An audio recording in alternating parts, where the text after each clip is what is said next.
సెంట్రల్కి తన్ని తరివేస్తారు. గురుగారు నిన్న అంతా కూడా జైల్లో ఉన్నప్పుడు ఎవరితో కూడా మాట్లాడలేదు అనేది ఇక్కడ క్లియర్ గా వినిపిస్తున్న మాటలు అనమాట. సో మాట్లాడకపోవడానికి రీజన్ ఏమై ఉండొచ్చు అంటారు? అంటే తను పోలీసులు ఇటు మీడియాతో కూడా చెప్పడం జరిగింది, చట్టం తన పని తాను చేసుకుంటూ పోతుంది అని చెప్పి. సో ఇది సైలెంట్ గా ఉన్నదాని వెనక కూడా ఇవాళ చాలా మంది ఇంత సైలెంట్ గా ఉన్నాడంటే ఏమైనా చేయబోతున్నాడా, బయట నుంచి ఏమైనా చేస్తాడా, మళ్ళీ అమ్మాయిని వీళ్ళ ఫ్యామిలీ మెంబర్స్ తో కానీ లేకపోతే తినకున్న సర్కిల్లో ఉన్న వాళ్ళతో కానీ ఏమైనా తీసుకెళ్లే ప్రయత్నం చేస్తాడా, అందుకే ఇంత సైలెంట్ గా ఉన్నాడా అన్న దానిపైన కూడా క్వశ్చన్స్ వస్తున్నాయి. ఏమంటారు దీనికి? నిజంగా ఇలాంటివి చేస్తాడంటారా? ఇక్కడ మీరు ఒక పాయింట్ అబ్జర్వ్ చేయాలి. వాడు డిపార్ట్మెంట్ వాళ్ళు వాడిని తీసుకొచ్చినప్పుడు వాడిలో ఏమన్నా బాధ అనేటువంటిది వ్యక్తమైందా?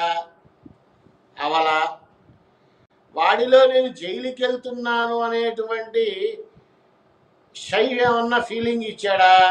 ఇవ్వలా. ఎలా ఉందంటే మీడియాలో కనపడితే చాలన్నట్టు ఆడు మాట్లాడే మాటలు కూడా తప్పుడు తడబడుతూ మాట్లాడాడు. చట్టం తన పని చేసుకుపోతుంది అని. అలాగే నిజంగానే తన పని తాను చేసుకుపోతుంది. వీడు బూతులు తిట్టిన వాళ్ళందరూ ఉన్నారు అక్కడ, పిచ్చి కొట్టుడు కొడతారు. పైగా నిన్నొచ్చిన కొత్త రిపోర్టు వీడికి 2 సార్లు ఇంకా దీనికి ఆపరేషన్ అయింది అని చెప్పి మెడికల్ రిపోర్ట్స్ వచ్చినాయి. ఫస్ట్లోనే చెప్పానమ్మా నేను, వాడి దగ్గర ఉన్నటువంటి పుర్రెలే ఆ కపాలాలే వాడిని మింగుతాయి అని చెప్పా. ఇక్కడ అసలు ఆ కపాలాలకి కూడా DNA టెస్ట్ చేయాలి. అది ఎవరివవి? వీడే చంపి పాతేసి తీసుకెళ్ళాడా? వీడికి అన్ని పుర్రెలు ఎక్కడి నుంచి వచ్చినాయి? ఇంకా ఎంతమంది అమ్మాయిలు ఉన్నారు? ఇవన్నీ బయటికి రావాల్సింది. వీడు సైలెంట్గా ఉన్నాడు, వీడు ఏదన్నా చేస్తాడా? సైలెంట్గా లేకుండా అరిస్తే తోలు తీస్తారు అక్కడ. వాడికి కాస్త భయం అంటే ఏంటో తెలిసిందేమో అని అనిపిస్తోంది. అంతకు మించి ఏమీ లేదు. వీడు బయట నుంచి ఏమీ చేయలేడు. అండ్ ఇంకొకటి ఏంటంటే వర్షిణిని తీసుకెళ్ళి వాడి పక్కన కూర్చోబెట్టరు. ఇది ఏమన్నా హనీమూన్ అనుకుంటున్నాడా? పిచ్చగదవా? లేదు పార్క్ అనుకుంటున్నాడా? మాట్లాడితే నా భార్య అంటాడు వీడు. అదేమో ఈయన ఈమె బావ, ఆమెకేవో క్లారిటీ లేదు. ఆవిడే మెంటల్లో కొట్టుకుంటోంది. ఆవిడ పరిస్థితి నిజంగా చెప్పాలి అని అంటే తల్లిదండ్రులకి కనీసం 41 రోజుల పాటు దూరంగానే ఉంచాలి ఆ పిల్లని. లేకపోతే ఆ పిల్ల బాగుపడదు. చదువుకునే పిల్ల, వృద్ధిలోకి రావాల్సిన పిల్ల. వీడు చస్తాడా బతుకుతాడా మనకు అనవసరం. కుక్కని కొట్టినట్టు కొట్టాలి వీడిని. వీడు బయటకు వచ్చేటప్పుడు కూడా శ్రీనివాస్ అనే నామంతోనే రావాలి. ఆ హెయిరు గీరు మొత్తం పీకి పడేయాలి, రుద్రాక్షలు తీసేయాలి. వాడి డ్రెస్ ఎలాగూ చేంజ్ అవుతుంది. ఆ విగ్గే కదా పెట్టుకుంది. అది బయటకు వచ్చాడు ఒకవేళ అనంటే శ్రీనివాస్ అనే పేరుతోనే రావాలి. పిచ్చి పిచ్చి వేషాలు ఇంకొకసారి వేస్తే వీడిని చంపి జనాలు పాతరేస్తారు. అయితే బాలకృష్ణ గారు, ఇంకొక విషయం, మీరు స్టార్టింగ్ లో చెప్పారు కదా ఆ పిల్ల కాళ్ళు ఏ విధంగా ఉన్నాయి, అలాగే అమ్మాయి బక్కచిక్కిపోతోంది, ఇంతకు ముందు ఉన్నట్టు లేదు అని చెప్పి మీరు కొన్ని సందేహాలు కూడా బయట పెట్టడం జరిగింది కదా. అయితే నిజంగానే ఆ అమ్మాయికి వశీకరణ జరిగింది అనుకోవచ్చా? ఎందుకంటే కొంతమంది దీన్ని కొట్టి పారేస్తూ ఉన్నారు. నిజానికి అలాంటిది ఏమీ లేదు. ఇంట్లో ఉన్న పరిస్థితుల వల్ల ఎలా బయటపడాలి అనుకున్న టైంలో వీడు ఒక ఆసరాగా కనిపించాడు కాబట్టి వాడితో వెళ్ళిపోయింది తప్ప నిజమైన వశీకరణ కానీ లేకపోతే లోబర్చుకోవడం కానీ అలాంటిది ఏది కూడా జరగలేదని చెప్పి మరి కొంతమంది వాదించడం మనం చూసాము. మరి మీరు ఆ అమ్మాయిని క్లియర్ గా వీడియోలో విష్ణు మీకు చూపించారు కాబట్టి చూపించినప్పుడు మీకు నిజంగానే అలా అనిపించిందా? అంటే ఆ అమ్మాయికి వశీకరణ జరిగింది అంటే ఎటువంటి మంత్రమైన ఆ అమ్మాయి పైన ప్రయోగించారు అన్న దానిపైన క్లియరెన్స్ ఏమైనా వచ్చిందా మీకు? వశీకరణ వాడికి వచ్చు అంటే నేను నమ్మను. మరుగు మందు పెట్టి ఉంటాడు, అందులో 1000% నాకు నమ్మకం ఉంది. ఎందుకంటే ఆ మరుగు మందు అనేది మరుగు చెట్టు అనే దీని నుంటే వస్తుంది. అది తంత్రమూలికా శాస్త్రంలో రాసి ఉంది. ఈ మరుగు మందు పెట్టడం వల్ల వచ్చే ఫలితాలు ఎలా ఉంటాయంటే, మనం ఒక 2-3 భోజనం ఒకేసారి తిన్నా కానీ అది శరీరానికి పట్టదు. మనిషి లావెక్కడు, రోజు రోజుకి బరువు తగ్గుతూ ఉంటాడు, కాళ్ళు నల్లబడుతూ ఉంటాయి, తర్వాత కాళ్ళు సన్నబడతాయి. ఇలా ఒక్కొక్కటి ఆ తర్వాత ఒక్కొక్క దాని మీద అవయవాల మీద ప్రభావం చూపిస్తూ ఉంటుంది. ఇలాంటిది ఖచ్చితంగా చేసే ఉంటాడు.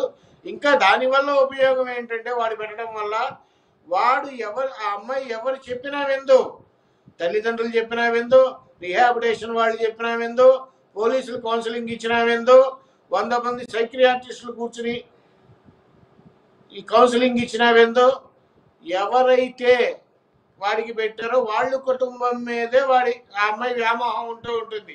ఇంకా నిజం చెప్పాలంటే నేను మా ఇంటికి వెళ్ళను, మా అత్తగారింటికి వెళ్తాను అని కూడా అంటుంది. నేను ఈ విషయం నిన్న పొద్దునే విష్ణు గారితో చెప్తే అవునండి అంటోంది అన్నాడు. అది అవునా కాదా నాకు తెలీదు. అలా ఉంటుంది ప్రభావం. సో అది ఆ అమ్మాయిని ఇంకా అక్కడే ఉంచటం బెటరు. ఇంకా చెప్పాలంటే తల్లిదండ్రుల్ని కూడా అనుమతించకూడదు కొద్ది రోజుల పాటు. అనుమతించకుండా తనంతట తాను రియలైజ్ అయ్యింది అన్నా కూడా నేను నమ్మను. నటించడం కూడా నటించవచ్చు. నాకు తగ్గిపోయింది, ఎందుకంటే అదే గతంలోనే అలాగే చేసింది కదా, తను పేరెంట్స్ ని నమ్మించి నేను ఇంకా మారిపోయాను అని చెప్పి వెళ్ళి మళ్ళీ జంప్ అయిపోవడం, అదే మళ్ళీ అదే సిచ్యువేషన్ క్రియేట్ చేస్తుందేమో అని నాకు అనుమానం. దయచేసి ఆ అమ్మాయి చెప్పే మాటలు ఎవ్వరూ నమ్మద్దు. ఆ అమ్మాయిని అలాగే రిహాబిటేషన్ సెంటర్లో ఉంచండి, ఒక నెల రోజులైనా పర్వాలేదు. ఇంకా ముఖ్యమైన విషయం, ఆ తల్లిదండ్రులను అసలు కలవనివ్వద్దండి. మారిపోయాను నేను అని చెప్పి మళ్ళీ వెనక్కి వచ్చినా మళ్ళీ వెంటనే వెళ్ళి పారిపోయే అవకాశాలు ఉన్నాయి. 1కి 10 సార్లు ఆలోచించి, అంటే మనం చెప్పేంతటి వాళ్ళం కాదు, అక్కడ ఉండేటువంటి డాక్టర్స్, రిహాబిటేషన్ సెంటర్ అధికారులు వాళ్ళంతా చూస్తారు కాబట్టి కేర్ తీసుకుంటారని అనుకుంటాము. కానీ వీడిని మాత్రం అసలు వీడికి బెయిల్ రాకూడదు. వీడు ఎంత కఠినంగా శిక్షించాలంటే వీడిని అసలు నాకైతే ఒక పెద్ద బాండిలో. గురుగారు ఇక్కడ మీరు వీడికి అసలు బెయిల్ రాకూడదు, ఎవరు కూడా తిన వైపు వాదించకూడదు అని చెప్తున్నప్పటికీ వర్షిణి మాటల్లో అంటే వాళ్ళ పేరెంట్స్ కి చెప్పిందంట. అలాగే శ్రీనివాస్ కూడా చాలా గట్టిగా చెప్పాడు వర్షిణికి, ఏమని 10 రోజుల్లో నేను వచ్చేస్తాను చిన్ను, నువ్వు కంగారు పడుకు అని చెప్పడం ఆ అమ్మాయి వాళ్ళ పేరెంట్స్ తో చెప్పిందంట. అంత ధైర్యం ఏంటి అసలు ఇక్కడ 10 రోజుల్లో నేను వచ్చేస్తానని చెప్పడానికి గల కారణం ఏమై ఉండొచ్చు? ఎట్లా వస్తాడమ్మా 10 రోజుల్లో? వాడు ఏదో చెప్తాడు, ఈ అమ్మాయికి మాయ మాటలు చెప్తాడు. ఈ అమ్మాయికి దీని గురించి తెలియదు. 10 రోజుల్లో ఎట్టా వచ్చేస్తాడు?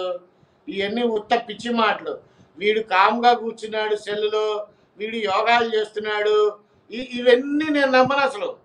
వాడికి అసలు ఏమీ రాదు. మహా చేస్తే ఒంటి కాళ్ళ మీద ఉంచుని ఉంటాడు, లేదంటే కాళ్ళ మీద కాలేసుకొని కింద నేల మీద కూర్చుని ఉంటాడు.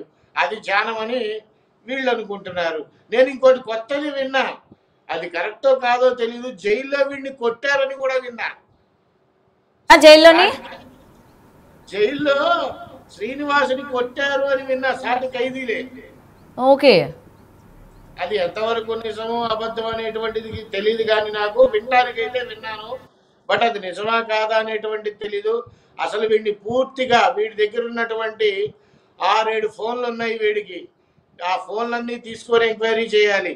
ఆ తర్వాత వీళ్ళ తమ్ముడో అన్నో బెట్టింగ్స్ దీని మీద ఉన్నాడు, డబ్బులు వస్తాయి అని చెప్పి విష్ణు గారు నాకు చెప్పారు ఒకసారి. అసలు ఆ తమ్ముడిని కూడా తీసుకొచ్చి ఎంక్వైరీ చేయాలి. ఆ తర్వాత వీడి అకౌంట్కి ఇంకా ఏ అకౌంట్స్కి వెళ్ళినా ఈ డబ్బులు, యోగి ప్రభాకర్ గారి అకౌంట్కి వెళ్ళిందా, ఆ అకౌంట్ నుంచి వీడి అకౌంట్కి వచ్చిందా అనేది కూడా ఎంక్వైరీ చేయాలి. ప్రతిదీ క్షుణ్ణంగా ఎంక్వైరీ చేయాలి. చేసి వీడి దగ్గర ఏముంది, వీడు చేసే బిజినెస్ ఏంటి, ఇవన్నీ కూడా కొద్ది రోజుల తర్వాత నాకు తెలిసినంత వరకు డిపార్ట్మెంట్ వాళ్ళు ప్రెస్ ఇది పెడతారు, అప్పుడు బయటకు వస్తాయి. అప్పటిదాకా వీడిని శ్రీనివాసే, బయటికి ఒకవేళ వచ్చినా శ్రీనివాసే. ఇక వీడికి ఏ డ్రెస్ ఉండకూడదో ఆ డ్రెస్ కనుక వేస్తే చిత